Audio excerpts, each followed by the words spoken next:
meninos, e olá meninas. Hoje eu vim fazer um vídeo como fazer essa geleia.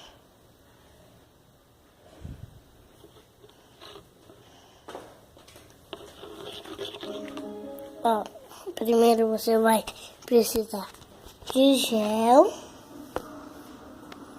para as mãos,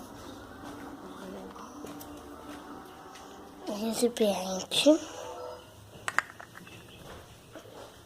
uma colher e mais um corante.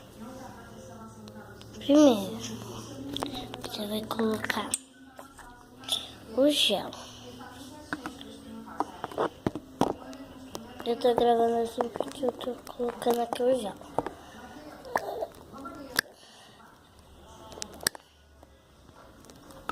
Aí, coloquei, ó, o gel assim. Entendeu?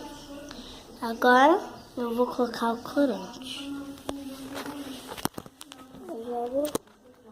Já tô colocando assim, só pra vocês. Ó.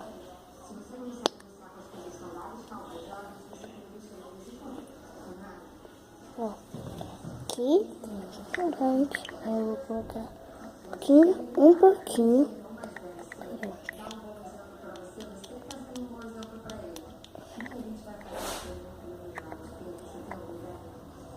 Aí, coloquei. Corante. Agora eu vou misturar.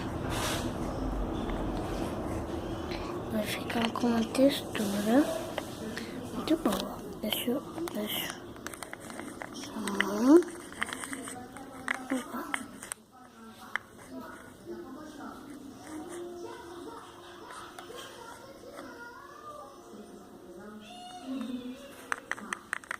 Viu? Então esse foi o vídeo, tá bom? Ó. Ficou desse jeito e não pode dar pra Baby Alive, só de mentirinha.